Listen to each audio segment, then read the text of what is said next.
Kita punya trauma, entah itu fiktif, entah nyata, entah apalah. Kita punya trauma kasus Siti Jenar. Orang yang mendalami la ilaha illallah secara intensif, ya, entah itu disebut kalimat sodo, bosuluk, boseloko, mbah kono pokoknya. Orang yang memahami la ilaha illallah secara intensif, itu pasti menuju ilmu hakikat. Dan menuju ilmu hakikat pasti ngalami hakikat yang khoyali. Ini rungokno tenan iki. Hakikat yang nopo? Khoyali. Dan hakikat yang khoyali ini mulai menipu. Ya, kalau sudah begitu ruwet. Misalnya ngeten nggih. Ketika kula maca nggih diskusi ini utai perdebatannya kali jago mbek Siti Jenar. Saat itu ada Sunan Bonang juga. Kamu sujud pakai apa kali jaga? Ya pakai jasad. Dari Siti Jenar. Daging kamu itu hanya onggokan daging. Nanti itu jadi bangkai. Dan setelah jadi bangkai itu habis. Kamu nanti ditulis Tuhan tidak termasuk yang sujud. Kebuat yang mbok sujud itu bentek. Mikir kan juga. Rugi ke sujud mbek bathuk mbek tangan. Jasad sampeyan iku entek. Ora ana sing crita kowe nak sujud mergo jasad itu mau sampeyan dadi bang. Lah nek ngono sujud ning hakikat ora usah bathuk, ora usah tangan, ora usah sikil, yo rohom iku lho kon sujud mbek pangeran. Nak sujud mbek fisik ku rugi wong fisik sampeyan. Mikir kali itu. Mungkin bolak-balik kali Joko mantan wali preman terus jadi debat pusing.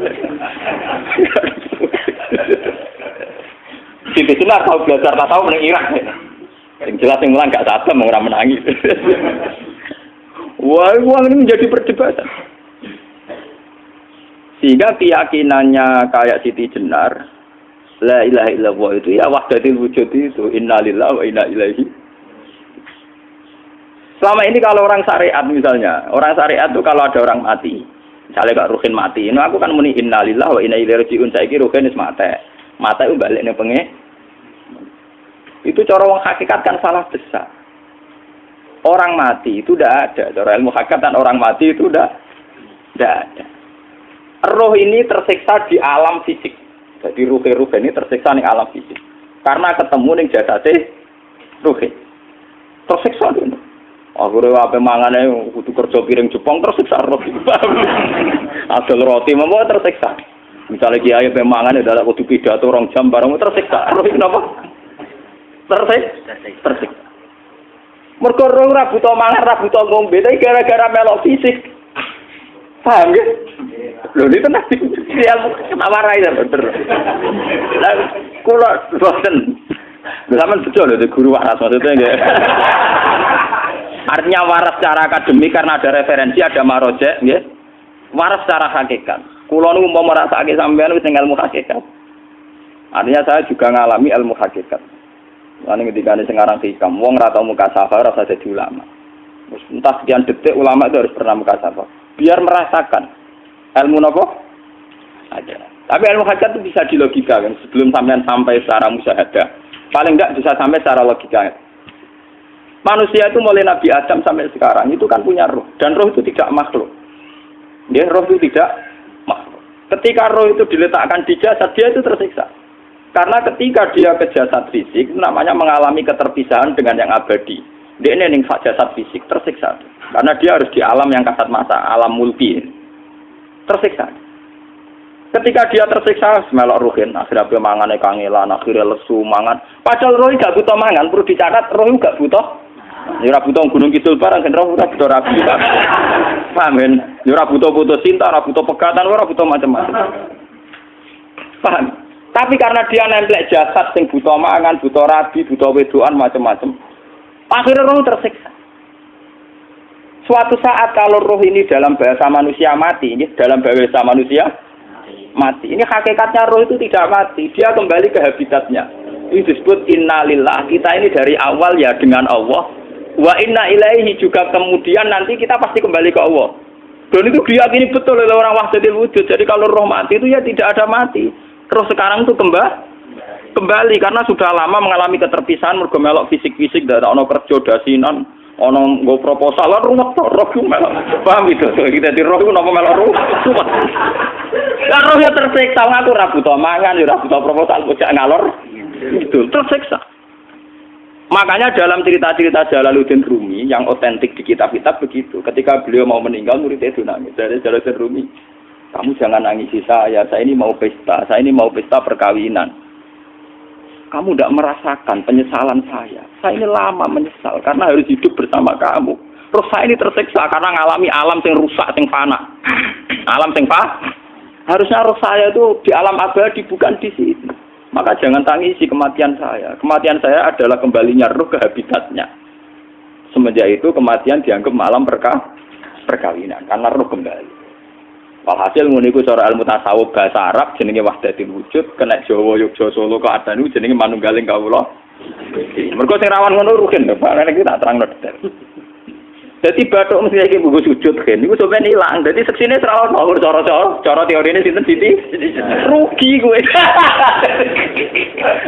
Jadi ya kentur. Lah kali coba mantan preman jak debat terus kowe nak ngono mbok terus tak pateni kowe. Lah debat ini biar ra iso. Premane kumat.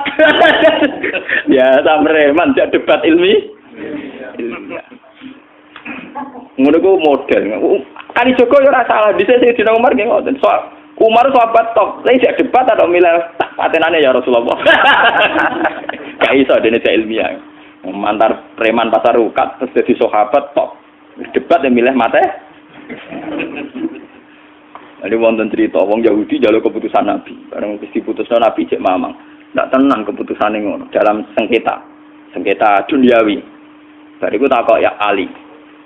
Ya Ali, aku mau sowan ning Nabi Muhammad. Dikai keputusan tapi mamang cara kowe pilih. Sampai Ali dikai keputusan persis Kanjeng Nabi. Cek mamang neh takok Umar. Takok Umar aku mau ning Muhammad, ning Ali dikai keputusan kok mamang, Mar. Cara kowe piye? Urusan duit. Enteni iki. Entah dia melepuh buat apa? Uang diputus Nabi ora mar. Buat mati. Awe. Mereka mantan apa? Cara mantan intelektual atau intelektual kan ya wajar nggak uji kok percaya Nabi. Ya, kan bareng cara Ali ya gak percaya wis kandhani. Ora mesti cara Ali kan. Lah ora apa patene. Ya wajar wong Yahudi kok percaya Nabi, nek percaya ora situ Yahudi Muslim. Lah Ali situ Gusdur.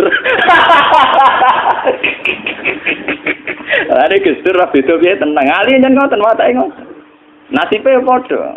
Ali itu ilmuwan yang jadi presiden gak sukses. Sing niru nggih Gusdur. Mergo ning dinggo nek wong pinter mimpin ra sukses. Wong pinter gampang maklumi. Lah misalnya kita jadi kiai wong pinter. Pak Yai santri ini pacaran. Wajar itu jangan anak cerita besok. Wah, ruwet. Terus malah dalil zinalina subuh syahwat minan. Piye pondok tanpa pelaturan. Paham ya? Ruwet apa? Mulane aja geman, iki kiai pinter teman-teman aja geman. Sing biasa wae ana syariate sithik-sithik. Sing kamane ana santri pacaran tersinggung, ana santri nakal tersinggung. Sing ana rasane lha donya ana napa? Jadi nak guru kula nu urusan ilmu semi hakikat. Mulane mon gitu. Sehingga kayak Siti Jenar, cara pandang Siti Jenar itu masuk betul ning gone pemikiran para santrinya. Kados Ki Ageng Pengging siapa masuk betul karena masuk akal. Cara mereka napa? Betapa tidak ada artinya fisik ini. Nah, kalau semua fisik ini tidak ada artinya, kemudian yang ada artinya itu roh, perjalanan apa? Perjalanan roh, sehingga diartikan inna lillah wa inna ilaihi raji'un. Inna sholati wa nusuki wa mahyaya wa mamati ku lillah. Lah kemudian sekarang sampean tak tanya misalnya ini latihan ilmu hakikat. Wa mahyaya lan penguripan ingsun. Kalau ingsun artinya fisik atau jasad, itu keliru besar karena jasad tidak pernah hidup. Yang hidup itu roh. Paham ya? Sekarang artinya wama mati itu apa? Kematian ingsun. Kalau roh itu tidak pernah mati, berarti kematian roh adalah keterpisahan dengan yang agung atau yang abadi. Dan semuanya itu lillahi rabbil alamin. Sehingga mereka mengatakan kematian itu satu pesta. Malah kados Bilal ditakoki, ya Bilal, ketika murid-muridnya nangis bergape mati, Bilal ge seneng ae. Godan nalfal akhibah Muhammad dan wakhisbah. Ya anak mati malah seneng loh ketemu kekasihku. Sebab itu kematian tidak pernah jadi problem bagi mereka sing soleh, sing menembus ilmu hakikat. Paham? Tapi ilmu hakikat kayak ini itu yang diyakini Siti Jenar, diyakini Jalaluddin Rumi, diyakini para wali-wali wahdatul wujud. Dulu Syekh Husain Sinten Al-Halal. Itu kemudian melahirkan prahara syariat. Prahara apa? Syariat. Sebab itu Wali Songo, oke Siti Jenar benar dalam filosofinya, tapi harus dibunuh. Karena menjadi prahara syariat. Sama dengan yang dikatakan Nabi itu benar, tapi menjadi prahara syariat. Akhirnya disomasi oleh Umar radhiyallahu anhu. Jadi sebetulnya sama, pola-pola ceritanya sama. Intinya sebuah ilmu hakikat harus dikawal napa? Syariat. Nggih kula bolak-balik, contoh paling gampang wit pisang. Wong nak mangan gedang kulitnya tetap dibuang. Tapi umpama gedang dari awal ora usah kulit, ra sido dadi gedang. Paham nggih? Meskipun kon ape dipangan ya dibuang. Tapi kita tidak bisa membayangkan pisang dari awal tanpa napa? Mbah kekeringan, mbah bosok, mbah ra sido dadi napa? Pisang. Terus pentingnya syariat lagi begini, malah penting ngaji wali-wali syariat yang pinter kados Sunan Kudus, kados Sunan Bonang. Andai kan tidak ada syariat itu dunia pun mesti rusak. Contoh paling gampang masalah pornografi, porno aksi. Jadi jenar aja omongi ngono ibu ngakak-ngakak deh. Dari pangeran wis pirsa, kowe nek klambi pangeran ora tentora ya ora usah klambenan. Wong ora ana gunane. Kalau yang paling penting ku nazarullah, kenapa kowe klambenan barang? Wong kowe klambenan ora pangeran tetep pirsa. Nyatane si jenar nak mulang nggih coba klambenan nang intine napa? Dinya ada nabi Sunan Bonang. Nah, aku percaya kabeh nazarullah ora usah napa? Klambenan. Tetapi teori ora usah klambenan iki dinggo tenan. Mulane nek pas do wiridan aliran sesat ciri utama. Kira klambenan tenan. Lah ruwet to. Lho iki tenan iki cerita. Iki pentingnya ngaji nggih. Ben sampean ngerti variasi riwayat kemudian kita orang syariat harus kayak apa, kemudian kenapa menjadi aliran wahdatil wujud. Lah terus kita ini kan orang syariat. Memang kalau manung syariat itu akeh kok sampean-sampean siji mesti ra kramat. Modele ora di dhuwit bingung, ruwet. Urip wong syariat lho napa? Dineng bojo wedi, dineng tangga wedi, pengaruhe menurun. Pancen orang syariat itu banyak kriminal tauhidnya itu memang jelas.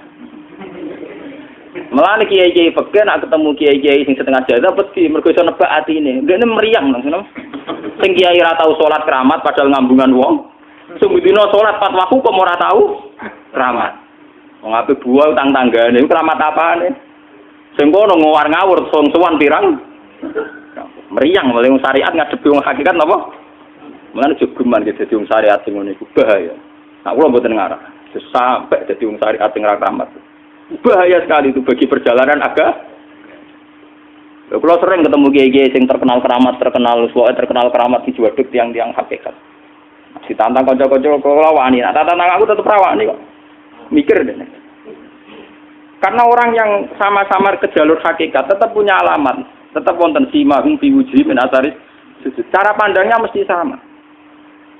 Kalau nanti ketemu murid, ya artinya yang ikut aliran Siti Jenar, dia ada sholat, ada apa, hidup di satu tempat gitu. Padahal dia bisa baca ihya. Dulu pernah mondok di Mekah, pernah di Irak. Itu ya meresahkan para kiai. Kemudian sebagian mereka minta saya suruh ketemu. Ya walhasil kalau ketemu pertama ya. Jenengan Gus Ba. Tapi zaman Rasulullah itu pernah tak arani muka sapa. Nggih biasa mawon. Kula ora usah kenal jenengan nggih kenal. Dadi kula nggih biasa mawon. Lalu pernah ngajar ajaran nih. Saya Gus ning donya tak enteni mau turu-turu ngenteni mati ngono Gus kok repot. Ijaban kula terus enak. Sampeyan jare wong hakikat wong ngenteni mati barang. Ya mati wis saiki iku. Ora usah ngenteni saiki padha-padha wis napa? Wis mati. Ya saiki wis padha-padha wis urip. Wis padha kabeh. Nah cara ilmu hakikat kan terus sama semua. Napa? Sama semua. Tadi makanya itu tadi. Kalau baleni malaikat, logika hakikat itu begitu ya. Roh itu ditiupkan oleh Tuhan ke kita. Kemudian roh karena ikut alam fisik, alam jasad, roh ngalami yang kita alami. Nggih. Ketika roh ngalami yang kita alami, dia tersiksa. Nah, ketika roh sudah terpisah dari jasad yang mengekang, yang memenjara ini, dia senang terus kembali ke Tuhan. Ini disebut innalillahi wa inna ilaihi. Lah jasad ini kemudian menurut ilmu hakikat nggak ada gunanya sama sekali total. Hilang di telan tanah. Lah kalau begitu jasad iki nak mbok agul-agulan. Gusti bathuk kula tak nggo sujud tangan kula ndi buktine tanganem wis ora ana. Bathuk wis ora. Mulane dari Siti Jenar, hanya wali bodoh kayak kalian yang punya ajaran bodoh begitu. Malah rasupan terus. Mulane Sunan Kalijaga semangat kon mateni mergo tambah omongane glodro nduk ndi.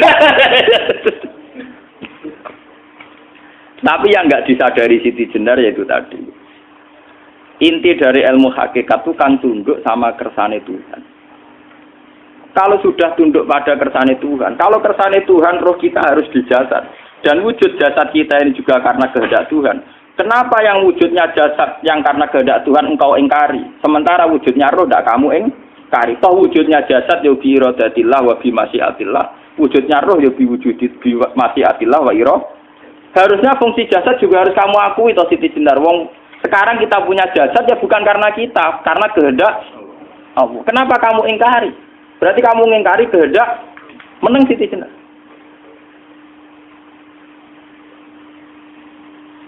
Makanya hakikat yang pertama Saim itu pasti khayal. Lah Siti Jenar itu hakikatnya baru yang sampai khayal itu. Jika dia tersesat. Sebetulnya kalau sudah hakikat beneran itu tidak perlu khayal begitu. Artinya tidak perlu khayal jasad kita sing senajan ora ana gunane ini. Tetap piye wae wujudnya karena kehendak Allah. Juga kita harus terima. Apapun kekurangannya, apapun kenaifannya, ironisnya harus kita terima. Ini sebagai bentuk penerimaan kita pada masyiatil. Begitu juga keadaan roh kita sebagai penerimaan atas masyiatil. Meskipun ada teori-teori roh yang lebih valid. Lebih valid misalnya begini. Kanjeng Nabi itu suatu saat ininya terputus karena perang Uhud. Itu Kanjeng Nabi dolanan drijine ini. Napa cara napa jari jemari Nabi putus. Iki dolanan. Jadi Nabi sendiri kadang sering ngajarkan ilmu hakikat. Hal lagi illa usbun udmiyat wa fi sabilillahi ma lafitu. Kowe ora trimo fisik, bentuk fisik jari jemari sing ditetir berdarah. Tapi nak kowe wis fi sabilillah ayo wis balik ning habitatem. Sehingga kenapa para sahabat itu ketika dicincang, ketika putus tangannya, putus kakinya, sahabat yang usul ke ilmu hakikat itu malah senang. Karena jasad kita ini kan ila sabilillah menuju jalan Tuhan. Sekali dia sudah terluka fi sabilillah itu sudah menemukan formatnya. Cara teori Sino bisa menemukan formasinya. Paham gitu? Ora kok malah ngeluh itu berarti goblok nek ngeluh paham enggak? Paham napa? Jadi makanya Nabi ngendikan ya itu sudah ketemu formatnya. Ketika rohnya para syuhada nanti kembali ke Tuhan, ya ketemu formatnya lagi. Itu disebut wala taqulu lima yuqtalu fi sabilillah amma. Dia tidak mati sesuai formasi awal, yaitu roh kembali ke Tuhan dan jasad ikut mengawal. Nah itu Nabi kadang ya pakai ilmu hakikat begitu. Mulane kula bolak-balik matur, kula niku nggih mulai umur 20 tahun napa pinten. Kula nu asline nggih gadah penyakit dan ekstrim penyakit saya. Sampai saat ini kalau nak ngobatno tidak lebih 50%, karena saya tetap berpikir. Misalnya cara syariat kan berobat, tapi cara hakikat apa betul keberadaan saya di alam ini penting. Sehingga aku kepengen urip tak bela-belani ngantek antek atusan juta. Jangan-jangan penting mati ku timbang uripku. Lah nak ngono lha apa tak bela-belani? Antek atusan juta. Jadi misalnya kita berobat ya mau ya dari nabi kan berobat ya berobat. Pokoknya kita Islam masih mau gerutu kadang orang paham. Sekali kamu mengamati dengan sisi hakikat, coba sekarang sampean pikir, coba sekarang nggak pakai logika hakikat, pakai logika syariat saja. Saya ini misalnya asetnya 10 juta, misalnya, saya punya aset 10 juta. Tapi misalnya aku rugi nawan atau dipengaruhi di masa depan sama nih, kalau kulo kan soalnya cara teori di masa misalnya kulo ruhin, artinya kere di duit 10 juta aset. Tujuan saya sembuh kan supaya aku iso sembuh sehat, engkau iso kerja untuk anak. Tapi karena saya sakit nanti operasi tidak 10 juta. Operasi tidak 10 juta. Wong aku repera mesti iso marisi anak. Apa meneh nak duit 10 juta tak ada gue berobat malah jelas ra iso marisi. Lah nak ngono penting matiku ya dibanding 10 juta. Karwan iso diwaris langsung. Sementara anak aku mari dibiayai 10 juta, rong mesti mari 10 juta mesti entek. Artinya tidak ada jaminan kalau berobat itu secara visi ke depan lebih baik. Soalnya malah ngentekno donya nggak jelas akibat positifnya. Misalnya tetap lumpuh, duit teori loh. Bapak artinya apa? Teori hakikat tetap lebih benar bahwa hidup itu tidak ada artinya. Semua itu tidak ada artinya. Berobat apa nggak berobat semuanya tidak ada arti. Teori loh gini. Sehingga kalau kita tengah-tengah aja tengah-tengah. Kasus kula misalnya loro nggih berobat. Gusti separuh kalau ngelakoni syariat, tapi sebagai kalau ulama kekeh, separuh kalau lakoni apa? Jadi kalau tetap buatan ngarah obat 100%. Tapi orang ngarah berobat, orang kalau tiang apa? Syariat. Tapi memang faktanya itu begitu. Cara Kanjeng Nabi kadang Kanjeng Nabi berobat. Kadang Kanjeng Nabi wis nikine tercincang dige guyon nak. Wahal lagi illa usbuun udwiyat. Ora mbok driji sing gak melok-melok. Nah, bukti bahwa jasad itu begitu tidak penting. Kayak Sayyid Hamzah. Menurut Sayyid Hamzah nganggep wahyu bentone ra karuan. Kalau teori Siti Jenar itu benar, teori Jalaluddin Rumi benar teorinya lho, ora kok ora salate lho nggih, maksud kok nang anut ra salate. Benar cara analisis roh. Ketika Sayyid Hamzah dinyatakan mati oleh manusia, oleh hukum manusia dinyatakan mati karena dia sudah tidak bergerak. Dalam teori hakikat kan rohnya Sayyid Hamzah sudah fi khawasili tuyurin khudrin. Rohnya sudah diambil Tuhan, tidak mati. Paham ya? Ketika rohnya Sayyid Hamzah sudah diambil, jasad ini sudah tidak punya rasa. Sekarang secara syariat kasat mata kita tahu, wong jasad nak diinfus, di sayat-sayat dioperasi ora kroso. Apa meneh saiki ruhe wis bisa. Lah ya jasad itu cek gampange, dioperasi dibius saja terus tidak kerasa. Apalagi rohnya sudah diambil. Nah saiki bayangkan, ketika Sayyid Hamzah itu sudah di atas, niku kira-kira delok wahsi ra wong bentuk. Lho wong kok baca igabus. Ketika jasad benar-benar tidak penting, kemudian jasadnya Sayyid Hamzah kan dicincang oleh wahsi. Ketika rohnya sudah diambil kan Hamzah tidak merasakan. Berarti Sayyid Hamzah guyu-guyu wahsi. Wahsi cek bentuk nih gabus dicincang. Paham ya? Lho niki tenan. Artinya ketika pandangan manusia iba kepada Sayyid Hamzah karena dicincang, dimutilasi oleh wahsi. Wahsi tidak ngalami Pak Sinten, Sayyid Hamzah tidak ngalami apa-apa karena rohnya sudah bersama Tuhan. Dan iso wae Sayyid Hamzah malah guyu-guyu wahsi. Cek goblok gabus kok dicincang. Lah nak ngono rak mirip, makanya nggih. Dalam hal ini itu dalam teori roh itu sebetulnya Siti Jenar tidak sesat dalam teori roh. Tapi jangan katakan itu penemuannya Siti Jenar. Siti Jenar itu terlambat. Sebelum itu ada Husain Al-Khallas, sebelum itu ada Jalaluddin Rumi. Sebelum itu juga ada sahabat, ada nabi. Cuma cara aplikasinya Siti Jenar melenceng. Jadi jangan katakan kok tak kampus-kampus, iku pendapat Siti Jenar itu malah goblok meneh. Siti Jenar iku sanut, paham nggih maksud apa? Wis sanut. Nah, teori yang sama terjadi pada Yesus Kristus. Ketika Yesus misalnya secara lahir dicincang, dimutilasi, diapakan oleh orang Yahudi. Sebetulnya rohnya dia sudah bersama Tuhan, kembali ke Tuhan Bapa, nah cara Kristen. Nah cara Islam ya balik ning pangeran. Andaikan itu iya, itu ya tidak ada masalah karena hakikatnya dia tidak dicincang, tidak dibunuh. Andaikan iya lah, tentu menurut Islam yang dibunuh Yudas atau siapa itu yang masuk piala. Tapi sama sebetulnya teorinya sama. Kalaupun iya tidak ada masalah. Oke, kalau misalnya Nabi Isa karena ada kontroversi menyangkut dia atau Yudas. Sekarang yang Zakaria dan ya. Zakaria ya itu dicincang betul oleh orang Yahudi, matinya dimutilasi. Tapi dia tidak apa-apa. Karena ketika beliau dicincang, rohnya sudah diambil. Ini rumah tenan kan, bener untuk kendel mati paham kan ya. Jadi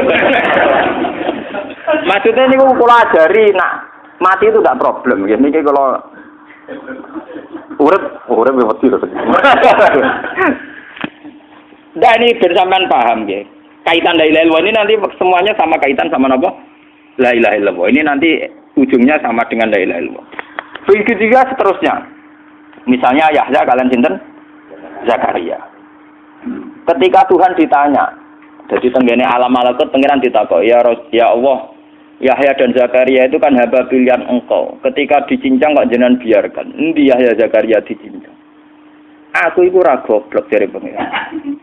Sedurunge dekne dicincang jasate ruhe tak jupuk. Dadi dekne ora krasa blas. Begitu juga ning tafsir-tafsir sampean lihat wa Maryama Sayyidah Maryam yang istrinya Fir'aun. Itu kan dia iman sama Nabi Musa. Asiyah, ya Asiyah imro'ati napa? Fir'aun. Asiyah imro'ati Fir'aun, ya. Itu kan dihukum oleh Fir'aun. Ketika mau ditumpaki napa? Batu besar. Iku Allah ketika di pangeran, ya malaikal mauti, cepat ambil rohnya sebelum dihunjami batu besar. Terus rohnya diambil. Sebab itu dalam hukum Tuhan, Tuhan itu tidak merasa bahwa Tuhan membiarkan Asiyah, membiarkan Hamzah, membiarkan Yahya, membiarkan Zakaria. Dalam hukum Tuhan, semua orang ini roh-roh terhormat.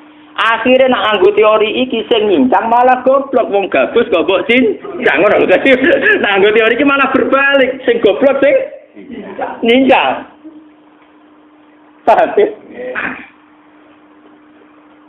Yo ora kok sesuai sampean kiaskan saja. Wong dibius wae disayat-sayat gak krasa. Kaya apa nak ruhe bener-bener wis tercabut terpisah. Rasane ning ndi?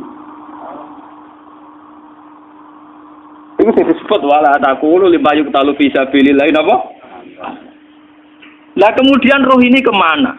Nah, roh itu sudah menyatu dengan kalimat tauhid. Mesti roh itu bersaksi la ilaha illallah. Itu sing disebut ning alam roh ketika Allah tanya alastu bi rabbikum mesti qalu bala. Mesti mereka jawabnya apa?